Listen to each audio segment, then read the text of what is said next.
All right, well, Black Democrats are suing the city of Chicago because of illegal immigrants. This highlights something that many conservative thinkers, such as Candace Owens, Douglas Murray, us on this show have been saying for a long time, that making Black neighborhoods unsafe is not compassionate, it's racist. This is real racism, not microaggressions. Allowing people to get away with crimes in low-income neighborhoods is terror and torture to the Black communities that live there. And Black Democratic voters are saying they've had enough of this. Now, you can say, oh, yes, but we care about migrants, bring them all in. But most people who say that are what's called a NIMBY. That's an acronym for not in my backyard. So yeah, bring them in, but I don't necessarily want to see them, right? Let other poor neighborhoods absorb them in those poor neighborhoods because they're among their own, poor people. The people who say this on a Twitter account because they have an office job, am an upwardly mobile person. I should not have to see this, right? But all those other people who are not upwardly mobile, they can absorb them. That's how this is playing out. As we were warned, this group of Black people suing the city, this was a story highlighted in the Free Press. And it was a feature that I want to say, I think it's worth reading if you're a subscriber. It's a wonderful piece. I want to let this first woman, Kata Truss, say it for herself. She says, "How dare you?" This was her reaction. 57-year-old mother on the west side of Chicago, when she found out who was behind this push to turn her neighborhood park into a shelter for migrants. The Democrats she helped elect. She said, all these people, I've supported every single one of them. And I was like, are you freaking kidding me? She said this park where they wanted to put a migrant center, she says this was the crown jewel of her community. And it was a great place for her when she wanted her kids to keep out of trouble. She could send them there to do sports. She says there's a humanitarian crisis in the Black community, but every time we have a need in our community, we're told there's no funds, there's no money for us. So then how does it feel when 35,000 migrants come to Chicago? They're offered resources like their laundry done, mental health care screening, free health care, and $15,000 each in rental assistance. How does that feel? When you're told your school needs stuff, we can't afford it, but here's some brand new people. This is breaking your social contract with the government, right? You pay into your taxes so that you get things out, but they're paying into a system, working into a system, allowing the government to take out of their paychecks, getting nothing in return, told there's nothing there, and then new people come in who haven't been paying and they get stuff. You see how it's not a matter of like, is it right? Is it fair? It's a breaking of the social contract. Now, this woman, she got wind that her neighborhood park was about to become a center, and she raced down to the courthouse with her neighbors and the local NAACP rep, and she filed a lawsuit that she wrote out on a notebook, which is her right to do. The Free Press points out how this is really starting to have a big effect on Democratic politics. Says the crisis is leading Democrats to turn on their own party.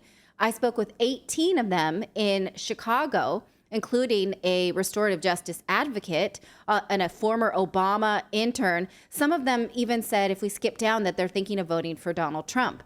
It's a phenomenon that's been reflected in national polls, with Trump on the track to win nearly a quarter of the Black voters in key battleground states. That means that a fifth of Black voters who voted for Biden by a margin of 92% in 2020 could turn their back on the president. And this man here, he says, they're giving the migrants all the things we've been asking for since we came here in chains. It's an interesting question, right? Why one group over another? This guy says that he is a DEI consultant and a proponent. So, I mean, this is a liberal guy, right? Even ran as a Democrat. And he says what the Democratic Party doesn't want Black people to hear is that this is a Biden policy. Biden is allowing the borders to remain open. Now, I don't know how that's news to anybody because their neighborhood was not inundated with immigrants under Trump. You have to be able to connect the dots. He's saying that, to the media, this is a secret. I'm thinking that secret's out. Seems like people in this neighborhood knows. Their local Democratic electors are not happy or not helping. Last year, the city announced that a building that was slated to be a local community center would be turned into a migrant center. This here, years ago under Rahm Emanuel, they closed this school because they didn't have the money to run it as a school. They were going to turn it over to the community as a community center. Now, all of a sudden, the city found some money to run it as a migrant center. So how does that feel? Flip the couch cushions over. You find all kinds of money available for them. You have to imagine if you're an advocate for a hurting community and you're told there's nothing here for you, how does this feel?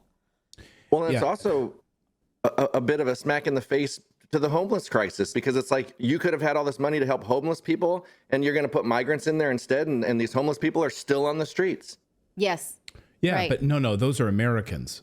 So those are American homeless. But if you came across the southern border all the way up from Ecuador, all the way through the Darien Gap and came across into America illegally, then you get the services. I mean, hey, maybe that's what homeless people should do. Leave through California, go down through Arizona, come over and come back up through the border, and you'll get housing. It would be amazing to know how many like veterans are taken care of in Chicago, people who, don't get the services they need.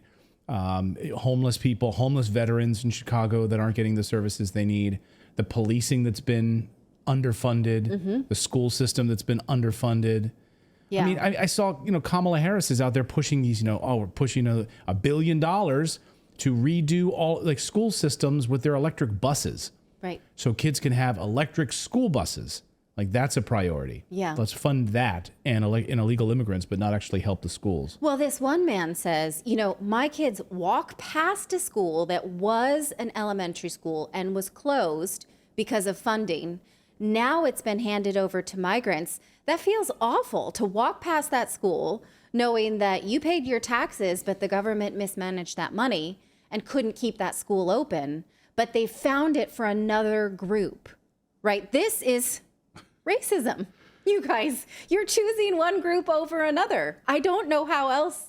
Like, we're so fixated on microaggressions and whether or not certain things are racism that when the most blatant racism is staring us in the face and we're saying, screw you, black people, just you absorb these migrants in your community. We don't care if you're uncomfortable. It's Democrats doing it. Democrats who love to be out there on Black Lives Matter. Where's Nancy Pelosi kneeling? Wearing some sort of an African robe or something like that. Kneeling and George Floyd protests. Like, we're so concerned about the black community until it's necessary to be concerned about the black community. Right. And there's this underlying assumption that people in these poorer communities live uncomfortably anyway. And we could just turn our nose up and like, what do you care if there's some, Hispanic people pooping on the sidewalk? You already live in squalor, right? That is racist. It's a totally racist thing to think that you can just like make miserable people more miserable and not have to see it. It's racist and elitist. The Free Press says that at least 3 of these lawsuits have been successful, and several migrant centers were stopped in these neighborhoods. Again, Candace Owen has been saying this for a long time, that Democrats use black people, and they're wrong to believe their rhetoric because this is proof positive. I think this highlights how it's not really a right or left issue. It's an issue of the social contract.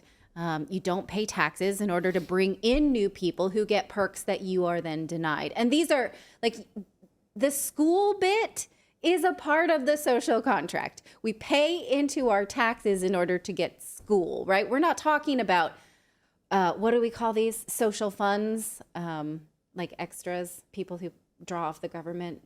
What, entitlements? Entitlement programs. That's the word. We're not talking about entitlement. School is not an entitlement program, right?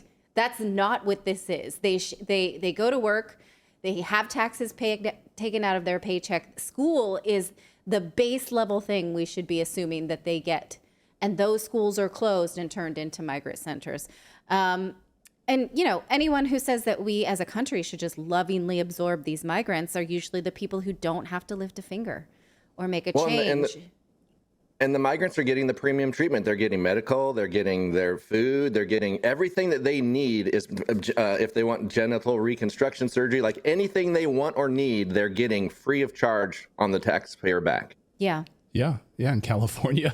Yeah, I mean, what I think the first of the year in California, they're now getting full health care in California, illegal immigrants in California. Right, which includes transgender surgeries and cross-sex hormones, right? Because that's a priority. I mean, imagine living in Oakland and your kids can't get pencils and erasers and books, and their schools are being closed down, and then a migrant walks by with boobs, right, that you paid for. Come on, you guys. Well, and you see In-N-Out Burger is closing in Oakland. You did that, yeah, like because of crime. That's why we can't have nice things. You closed an In-N-Out Burger because of your crime, your criminality. Right. And so here is how now all of a sudden upwardly mobile New York City residents are having to deal with this as well and becoming increasingly vocal. They say that New York City has turned into a giant toilet as migrants litter the park with poop and leave cups of urine on doorsteps. Now, I am choosing not to show you.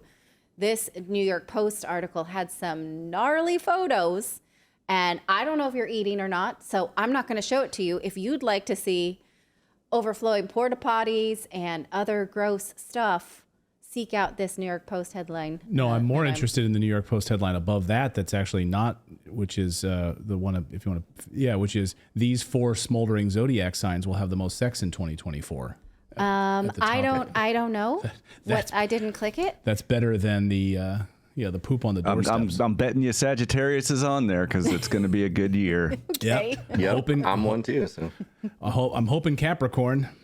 All right. Hoping things turn around in February. Guys, I don't know how to get back to cups of urine and you don't have to get back to it. But this is where we're at. This is happening all over these towns. This isn't. I mean, look at Philadelphia. Sagittarius sex. Well, I don't know, maybe. But I'm talking about the poop. I was trying to get you back to the poop and urine. I do want to get back to the poop. That's happening all over these cities right now where people, I mean, it's just you're walking across it. I mean, you remember when Xi Jinping came to San Francisco for the big meeting there with President Biden, they had to clean up the whole city. And Gavin Newsom admitted they had to kick out people and move people out and clean up all of the human stuff all over the streets because it was so disgusting. Yes. Well, that is happening in New York City. New York City Mayor Eric Adams had to institute a curfew at 11 p.m. because residents were complaining that the migrants were panhandling. But, they still you got to poop. So if there's nowhere to go, they're going to go on the streets. So there's not a poop view? Is New York going to get a poop map like San Francisco? Oh yes, I forgot about that. San Francisco, if you don't know this, has an interactive map that shows you where people have spotted human poop because it is so prevalent. I suppose that. Imagine downloading that app. I'm sure when Apple. I have.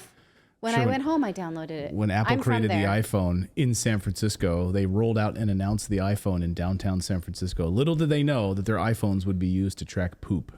Yeah, it's gross. Right outside the doorstep of the Moscone Center. Well, what's sad is that's going to become a national app if we don't stop. It's like, hey, we're expanding. We're now moving into New York. It's everywhere. It's like Uber Eats. It starts in one city and it grows. Did you know that Harvey Milk, his major platform was not being the first gay mayor? That was just who he was. But one of his main platforms was getting San Francisco residents to pick up their dog poop. And that's how he coalesced the voters around he was tired of walking around San Francisco and walking around poop. And so imagine, right, how we can get a consensus about, now we've kind of solved the dog poop issue. Most dog owners are used to picking up their poops in those disposable plastic bags. Imagine how much we can get a consensus around not wanting to see human poop. But apparently that's what's happening in New York City. Meanwhile, the Biden administration won a Supreme Court ruling to gain access to areas of Texas in order to reopen the southern border by removing barriers. We do not have one toilet per person, but they're going to do it anyway. This is the Supreme Court ruling allowing them access to the federal government across the border now, so they will remove border walls and wire that was there. So how then does Vice President Harris say that we're going to deal with all these new migrants, given that we have these communities that are saying, we're hurting, maybe we want to do something about it, maybe we should stop this? Well, here's where Vice President Kamala Harris says we need to just process these people as Americans faster. That's all there is to it. We should have a bipartisan approach to fixing this problem, which is a long-standing problem. But what are those solutions? The solution includes putting resources at the border to do what we can to process people effectively, and putting in place laws that actually allow for a meaningful pathway to citizenship. We have that. We have that. We already have that. And so what then? We then house them for the duration of this court appearance?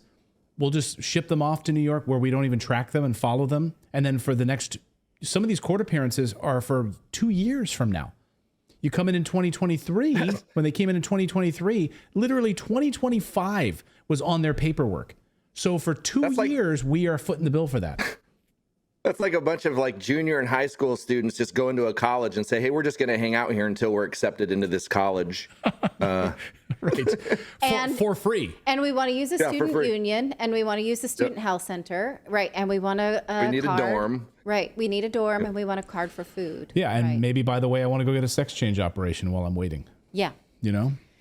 But the one thing she says is right, that there should be a bipartisan agreement that if we want to change our immigration system, then that needs to be sold to us as the American people. But we're doing it anyway without making the case, right? Who is for that? Who wants to argue it to the voters? We didn't get a say.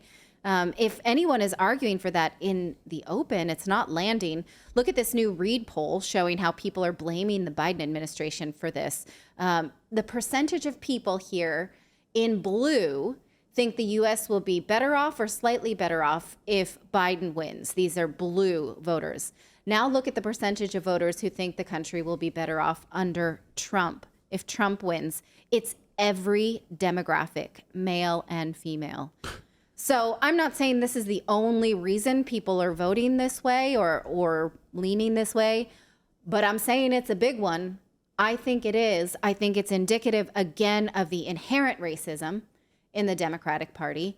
And, I'm glad that people are seeing, oh, they don't really care about us. We thought they did, right? They don't. And if you're a migrant, you should learn this lesson because you'll be at the bottom of this line sometime soon. And it will keep going if they get away with it.